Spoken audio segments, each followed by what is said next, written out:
Before we get started, let me ask you something. Does your neighborhood have an HOA? And would you ever keep chickens in your backyard? Think about that while I tell you this story. Everything began when I moved into my grandma's old house. She had passed away a few months before, and I was the one who inherited her home. It was a small, cozy place in a quiet neighborhood. The house had a red roof, two big windows, and a large backyard filled with tall grass. There were trees around the fence, and I could hear birds singing every morning. It felt peaceful, like the kind of place where nothing bad ever happens. I thought it was the perfect spot to start over. My old apartment was noisy. There were loud cars, loud neighbors, and too many people everywhere. I was tired of it. So when I got the chance to move to Grandma's house, I packed my things right away. I was excited. I was ready for calm days, clean air, and simple living. Once I moved in, I started fixing the garden. I pulled out weeds, planted some tomatoes, and cleaned up the porch.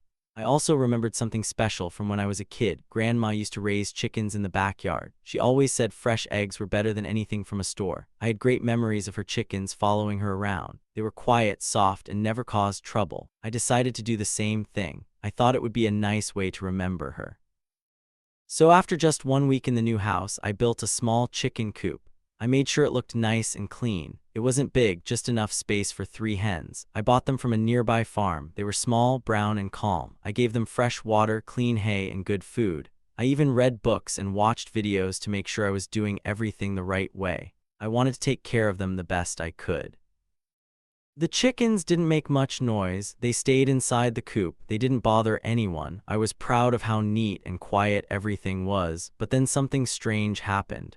A few days after I set up the coop, a woman walked past my house. She didn't smile. She didn't wave. She just stared through the fence like she was searching for something bad.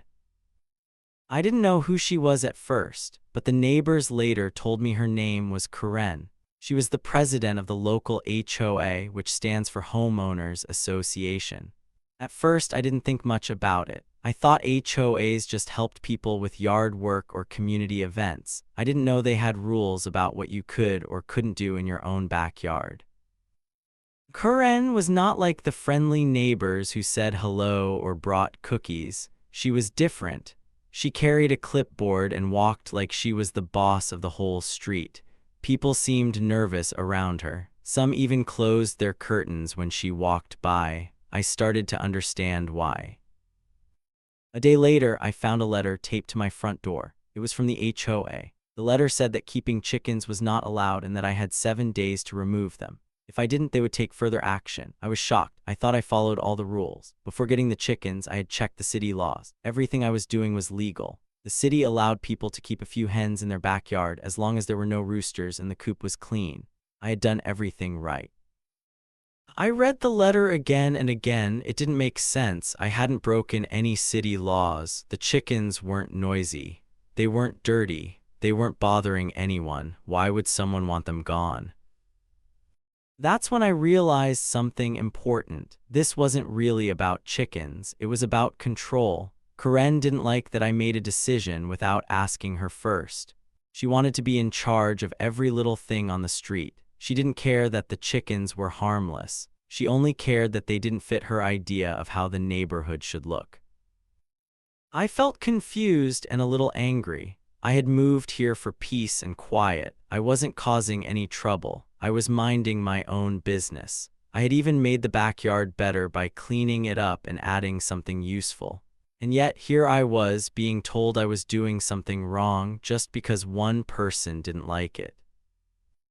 At that moment, I had a choice. I could take down the coop, give away the chickens, and keep quiet, or I could stand up for myself and my little backyard project. I decided not to give up so easily. I believed I was doing the right thing. I wasn't hurting anyone. I was following the law, and most of all, I was honoring my grandma's memory. But I also knew that standing up to someone like Karen wouldn't be easy. She had power. She had rules. She had her clipboard and her HOA title, but what she didn't know was that I wasn't alone. There were others in the neighborhood who also felt the same way I did. They just hadn't spoken up yet. What started as a small idea, a few chickens in a clean coop, was now becoming something bigger. This wasn't just about hens or rules. This was about freedom, about fairness, about doing what's right even when someone tries to scare you into silence. And that's where this story truly begins. Her name was Linda, but in the neighborhood, people didn't call her that. They called her something else, the HOA enforcer. She walked like she owned the place. Her shoes made sharp clicks on the sidewalk, and she always carried a black folder filled with papers. She never smiled. She didn't wave. Her eyes were always looking around, searching for problems. Some people even said she liked finding problems more than fixing them. I had only lived in the neighborhood for 2 weeks when she showed up at my gate. She didn't knock or say hello. She just stood there staring at the chicken coop in my backyard. Her arms were crossed. Her face was tight like she had bitten a lemon. After a few seconds, she pulled out her phone and took pictures. Then she left without a word. The next morning, I saw her again. This time, she was on the sidewalk by my fence. She was standing on her tiptoes, peeking into my yard. I saw her scribbling notes on a yellow pad. I wanted to ask what she was doing, but I didn't want to start a fight. I just watched her for a moment and then went back to watering my plants. I told myself it was probably nothing. But it wasn't nothing. That same day, I got another letter taped to my door. It was from the HOA. It said that my chickens were a danger to the neighborhood. It said they were a public health concern. The letter used big words like sanitation violation and pest attraction. I had to read it twice to even understand what it was saying. According to the letter, I had 5 days to remove the source of the issue, which meant my chickens, or I could face daily fines.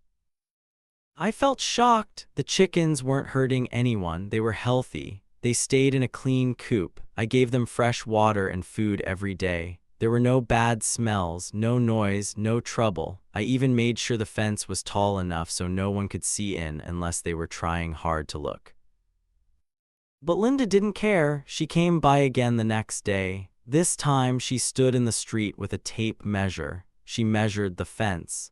Then she pointed at my garden and shook her head. Again, she took pictures. I stood at the window and watched her. I didn't know what she was planning, but I could feel it wasn't good. I started hearing stories from the neighbors. Some of them had been through this before. Linda had made one family remove their wind chimes because she said they were too distracting. Another person had to repaint their house just because the color was too bright. People were scared of her. They didn't want to argue. They just did what she said. But I didn't want to give up so easily. I had checked the city's rules before getting my chickens. The law said I could have 3 hens as long as there were no roosters and the coop was clean. I was following all those rules. I wasn't breaking any laws, but Linda didn't care about city rules. She cared about HOA rules. And the problem was those rules were written in a very confusing way.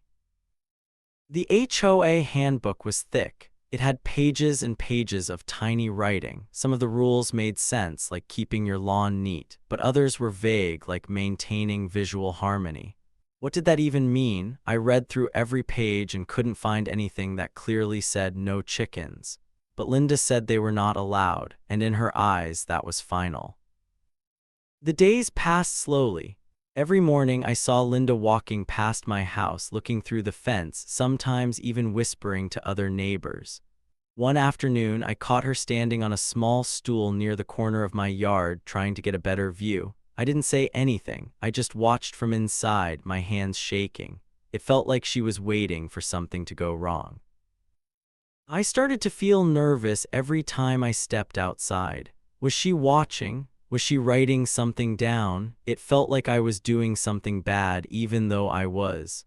I felt like I had to tiptoe in my own backyard. I even stopped letting the chickens out of their coop just in case she saw and got mad again. But I also started keeping my own notes. I wrote down the times she came by. I took photos of the clean coop. I saved copies of the city rules that allowed backyard hens. I wasn't sure what I would do with all this information, but it made me feel a little stronger, a little more prepared. Still, Linda kept pushing. One day I came home and saw a red tag hanging from my gate. It was a violation notice. It said I had refused to follow HOA orders and that the board would hold a hearing to decide what to do next. The hearing was set for the following week. I had never been to a hearing. I didn't even know where the board met, but now I had no choice. That night, I sat at my kitchen table, staring at the tag. The chickens were quiet in the coop, resting after a long day. I looked at them and thought about Grandma. She would have laughed if she were here. She always believed that people should be kind and that small things like chickens and gardens could bring joy. I didn't want to let go of that, not because of one person's anger. I wasn't sure what the HOA board would say. I didn't know if they would listen. But I knew one thing for sure. I wasn't going to let fear decide for me. I hadn't done anything wrong. I had followed the rules. And even though Linda was trying to scare me, I had something she didn't expect: patience. She could watch, measure, and write all she wanted. I would stay calm, I would stay smart, and I would wait for the right time to speak up. Because sometimes staying quiet is not weakness. Sometimes it's the first step to standing strong. I tried to stay calm. I didn't yell. I didn't argue. I followed every single rule in the HOA handbook, even the ones that didn't make much sense. I kept my lawn cut short. I painted my fence the color they wanted. I even moved a small garden gnome because it was too distracting, according to a new letter. Still, Linda wasn't happy. She didn't stop watching me. In fact, she became louder and bolder. She didn't just peek over the fence anymore. She stood in the middle of the sidewalk and pointed at my yard while talking to other neighbors. She acted like she was warning them about me. I once heard her say that chicken coop is bad for our whole community. Her voice was loud enough for me to hear from the porch. One day, I found a new note stuck to my mailbox. This time, it wasn't from the HOA, it was from a neighbor. The note said, "We like your chickens, don't let her scare you." There was no name, but it made me smile. It was the first time I felt like maybe I wasn't alone. Linda, however, kept pushing. She started filing complaints every week. One said that my coop was too close to the fence, even though I had measured it carefully.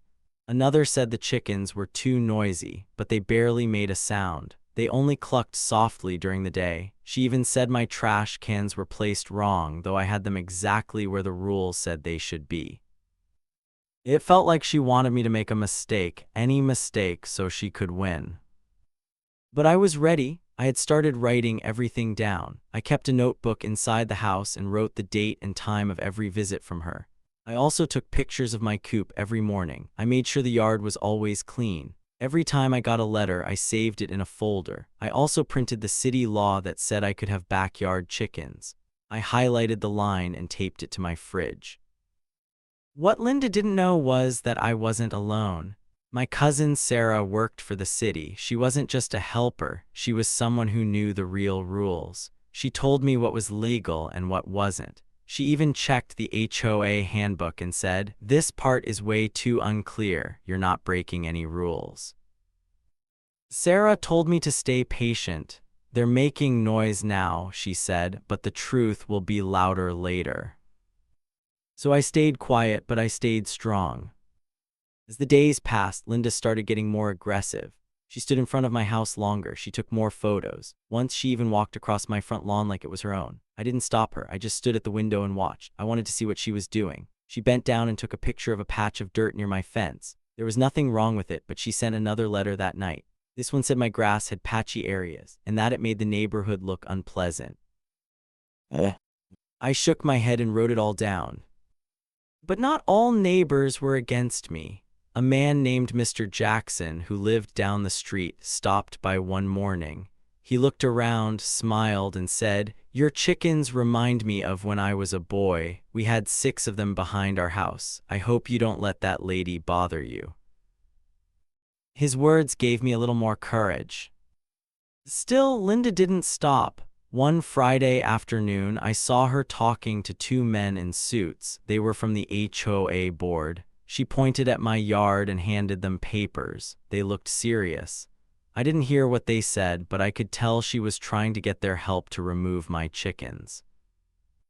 Later that week, I got a letter saying the board would visit my property in person. I was nervous, but I also felt ready. I cleaned the yard extra well. I made sure every part of the coop looked neat. I had all my papers ready.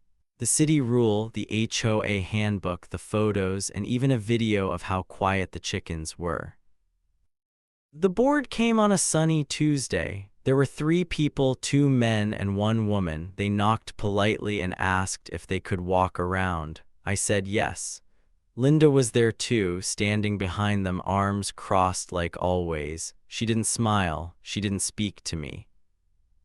I stood by while they looked around. One board member bent down and peeked inside the coop. "It's very clean," he said. Another checked the fence line. "This is more than 5 feet from the property edge," he added. I handed them the city paper and my notebook. Linda tried to interrupt, but the smell, she started to say. "There's no smell," one of the board members said kindly. "In fact, this is the cleanest backyard I've seen in a while." Linda's face turned red. She opened her folder, pulled out pictures, and showed them. But the pictures were taken at odd angles and nothing looked wrong in them. Just a chicken, a fence, and some flowers. After they left, I didn't hear anything for 2 days. Then I got an email. It said the HOA had reviewed everything and that no rules had been broken. It also said that some complaints were found to be unreasonable or lacking evidence. It didn't name Linda, but I knew it was about her. I didn't cheer, I didn't post it online. I just smiled quietly and closed my laptop. Linda stopped coming by as often after that. She still walked her usual route, but she didn't stop in front of my house anymore. She didn't take pictures or talk to other neighbors about me. Something had changed. Maybe she realized I wasn't going to give up. Maybe the board told her to back off. Or maybe, deep down, she knew she had lost this time. But I kept documenting. I didn't stop watching, because I had learned something important. Sometimes the best way to fight back is not with noise, but with calm strength, with truth, with proof. And with people quietly cheering you on, even if you don't always see them. It was a bright Monday morning. The sun was shining and the birds were chirping. Everything looked peaceful. But I knew today would not be quiet. Today was the big day. Over the weekend, I had received a letter, not just any letter. This one was from the city. It said someone, probably Linda, had made a formal complaint about my chickens. She said they were a danger to the community and that I was breaking the law. She even claimed my backyard was unsafe. The letter also said that a city inspector would visit my home that morning. They wanted to check everything. This wasn't just an HOA visit now. This was from the real city office. Linda had taken things to the next level. She really wanted to win. But I was ready. I had kept every photo. I had every letter she sent. I had recorded every visit. I had pictures of my clean backyard. I even had videos of my chickens walking calmly and quietly. They never made much noise and they never caused any trouble. I had everything prepared in a neat folder.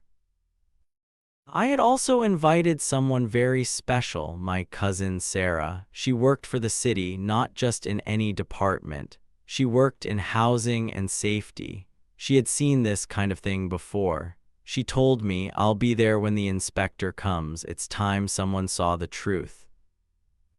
That morning, I wore my cleanest clothes. I brushed the walkway, made sure the coop looked perfect, and even watered the flowers.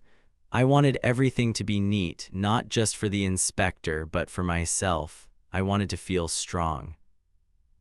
At exactly 10 a.m., a small city car pulled up in front of my house.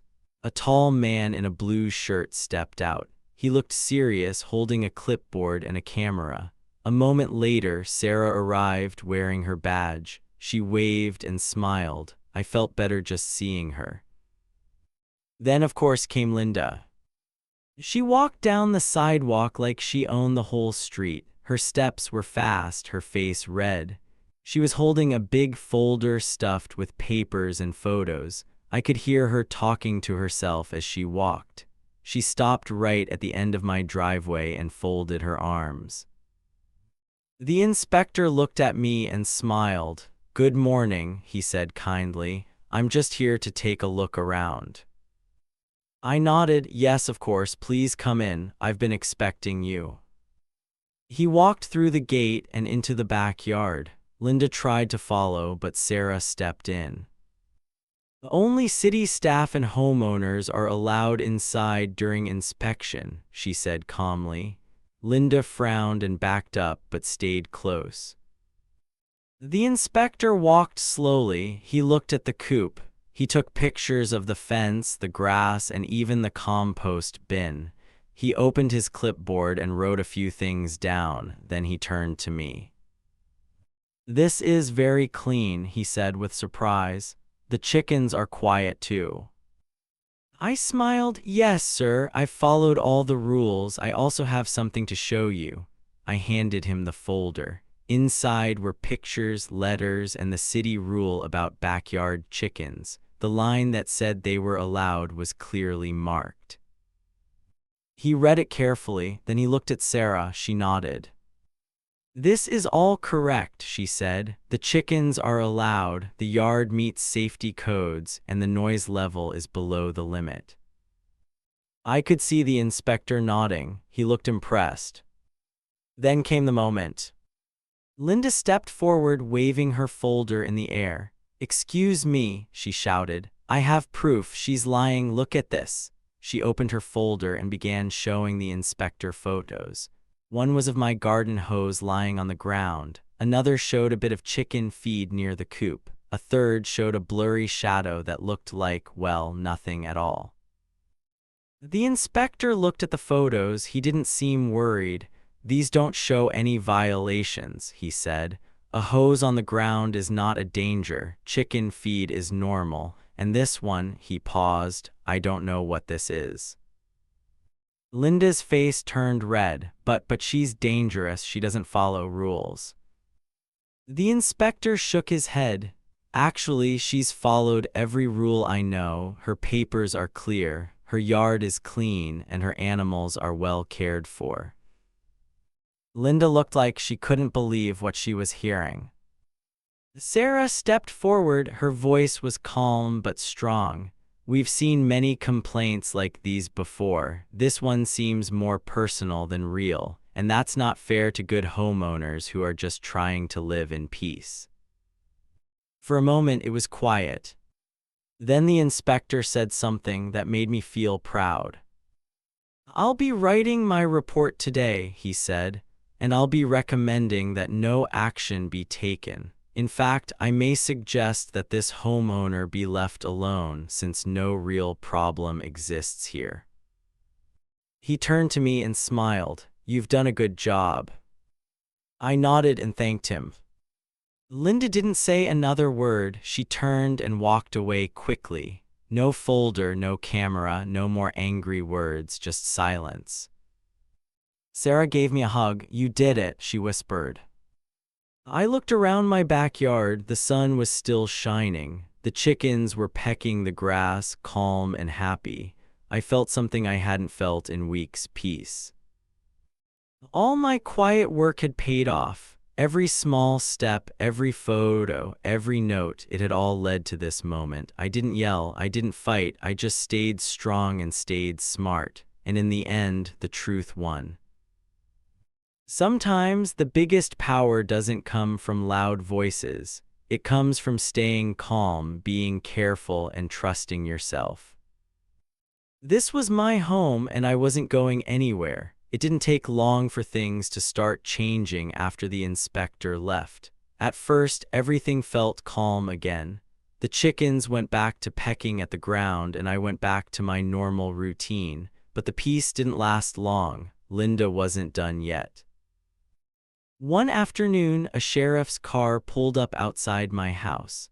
My heart skipped a beat. Was this it? Was something else going to go wrong? I had no idea what was going on. The sheriff stepped out of the car and walked up to the front door. It was a tall man with a serious face. He wasn't here to chat about the weather, that was for sure.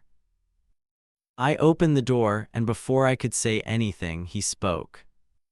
"I'm here about Linda Stevens," he said, looking at his paperwork. "Are you the resident who has had trouble with her?" "Oh, yes," I said, feeling a little confused. "What's going on?" "She called 911 last night," he explained. "She reported that you were illegally keeping chickens and that you were creating a public health hazard. That's not true, of course, but she used the emergency line for a non-emergency call. That's a crime." I couldn't believe it. Linda had called the police on me again, even though there was no real problem. I had already been through so much with her, but this was the last straw. It was one thing to complain to the HOA or the city, but calling 911, that was crossing a line. The sheriff kept talking. "The city has already looked into her claims and found nothing wrong. In fact, they've been watching her. They know she's been harassing other neighbors too, but using 911 for a false emergency, that's serious. She's been warned before, but this time she'll face a fine." My heart skipped. I had been so patient through all of this. I never lost my cool or screamed at Linda. I just followed the rules and kept everything neat and clean. But now Linda was going to face the consequences of her actions. She was finally going to be held accountable for all the trouble she caused. The sheriff gave me a kind smile. "I just wanted you to know that you're not in trouble. But Linda, she's going to be hearing from the city soon. She's going to have to pay a fine for misusing the emergency services. We're also going to make sure she understands the laws about harassing neighbors." The sheriff left soon after, but I couldn't stop thinking about everything that had happened. It felt like a weight was lifting off my shoulders. Linda had gone too far, and now she was going to pay for it. A few days later, I received a letter in the mail. It was from the city. I opened it with shaking hands, and as I read, a smile spread across my face. Linda had been fined for wasting emergency services. The fine wasn't small either. She had to pay for the unnecessary 911 call, as well as a penalty for her ongoing harassment of me and other neighbors. I couldn't believe it. For the first time, Linda was being punished for all the trouble she had caused. But that wasn't all. The letter also mentioned something else that made me feel even better. The HOA board had finally taken action. They had been hearing complaints about Linda for a long time, but they hadn't done much. Now they had decided to vote her out of her position as an HOA board member. The board members knew that Linda had crossed the line, and they couldn't ignore it anymore. They wanted someone who cared about the neighborhood and its people, not someone who just caused problems. I couldn't believe what I was reading. Linda had been the one trying to kick me out, but now she was the one being kicked out. It was almost like everything had come full circle. The board had finally taken action, and I was the one left standing strong. My chickens were safe, my home was safe, and Linda, well, she wasn't going to be bothering anyone anymore. The best part was when I walked outside that evening. A few neighbors had gathered in the street, chatting about the day. I overheard one of them say, "Did you hear? Linda's been fined and she's off the board. Looks like she won't be bossing anyone around anymore." I smiled to myself. I had kept calm, I had done things the right way, and now people were starting to see who was really in the wrong. They had all seen Linda's rude behavior and how she had tried to ruin my peaceful life. But now they knew I wasn't just a quiet person who let things slide. I was strong, and I had the truth on my side. The next day, I heard a knock on the door. I opened it, and to my surprise, it was Mrs. Johnson, a neighbor I hadn't talked to much before. She was holding a pie in her hands. "I just wanted to say I'm sorry for not speaking up sooner," she said with a warm smile. "I've seen what Linda been doing to you, and I should have said something. You're a good neighbor, and I respect how you handled all of this. Here's a little something to show I'm sorry." I looked at the pie and then back at her. "Thank you, Mrs. Johnson. That means a lot." As she left, I felt something new. It wasn't just the satisfaction of knowing I had won. It was the respect from my neighbors. They had seen everything unfold, and they knew I had stood up for myself and for my right to live peacefully. In the days that followed, things felt different. People waved as I walked to my car. Neighbors came over to say hello. I had earned their respect, and I felt proud. It wasn't just about the chickens anymore. It was about standing up for what was right and never backing down, no matter how hard it got. I looked at my backyard one last time that day. The chickens were walking around happily, scratching at the ground. Everything was peaceful, just the way it should be. The weight that had hung over me for so long was gone. Linda's constant complaints and threats no longer had any power. I thought about how far I had come. Just a few months ago, I had been worried about whether I would be forced to give up my chickens and leave my home. Now, I had not only kept my chickens, but had also gained the respect of my neighbors. And Linda, she was the one who had lost everything. Sometimes doing the right thing isn't easy. Sometimes people will try to push you down, but in the end, staying calm and strong always pays off. The truth had won, and that made all the difference. As I stood there watching my chickens happily cluck and peck in the backyard, I couldn't help but feel a sense of pride. It wasn't just about the chickens anymore. It was about everything I had gone through and everything I had learned. Life had a way of testing us, didn't it? And in the end, it was the quiet, patient people who often came out on top. There were times when I felt like I couldn't take it anymore. The constant complaints, the rude stares, the whispers behind my back. It would have been so easy to lash out, to scream and shout and demand that things be different. But I didn't. I chose a different path. I chose patience. Some people think that being kind and calm means you're weak. They think if you don't stand up and fight back in a loud way, you're letting others walk all over you. But I've learned something important. Staying calm, even when someone is being their worst, isn't a sign of weakness. It's a sign of strength. Real strength. It takes courage to be calm when everything around you is chaotic. It takes real strength to keep your head high, even when others are trying to tear you down. But that strength doesn't come from being louder or more aggressive. It comes from knowing that you're doing the right thing. It comes from standing firm in what you believe and being patient enough to let things work out in their own time. That's what I learned from my experience. I didn't need to shout or fight back in the same way Linda did. I didn't need to be cruel or rude. All I needed to do was stay calm, follow the rules, and keep doing what I knew was right. And in the end, that was enough. It was more than enough. As for Linda, well, she thought that by being loud and aggressive, she could get what she wanted. But in the end, it was her actions that led to her downfall. Her anger and hate didn't win her anything. It didn't get her the chickens out of my yard. It didn't get her my respect. It didn't even get her the support of the neighbors. What it got her was a fine, a loss of respect, and a life that would be much harder than it needed to be. Sometimes we look around and think that the loudest, angriest people are the ones who win. But that's not true. It's the people who stay true to themselves, who handle conflict with grace, who show patience and strength even when the world is testing them. Those are the people who end up winning in the end. I've learned that no matter what life throws your way, you can always choose how you respond. You can choose to be the bigger person even when others are. You can choose to show kindness even when people don't deserve it. You can choose to stand your ground with calm and dignity even when things seem impossible. And when you do that, you'll find that things have a way of working out in your favor, not because you fought back with anger, but because you stood strong with grace. And that's exactly what happened to me. My chickens are still in my backyard, clucking happily and pecking at the ground. My neighbors, they now look at me with respect, not because I fought back with anger, but because I stood my ground calmly and patiently. And Linda, she learned the hard way that being loud and angry isn't a way to win. It's a way to lose. So if you're ever facing a difficult situation, remember this. Strength isn't about being the loudest or the meanest.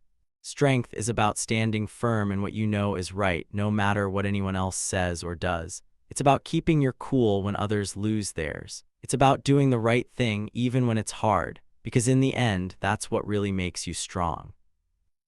And just like me, you might find that sometimes a few backyard chickens can teach you more about life than you ever thought possible. If you've made it this far in the story, thank you for sticking with me. But I want to know, have you ever dealt with a neighbor like Linda? Someone who wouldn't stop causing trouble? Maybe you've had to stand your ground, or maybe you've had to find a way to handle the situation with grace.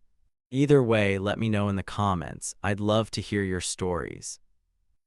And if you enjoyed this story, don't forget to hit the like button and subscribe for more. Sometimes the best stories come from the quietest places.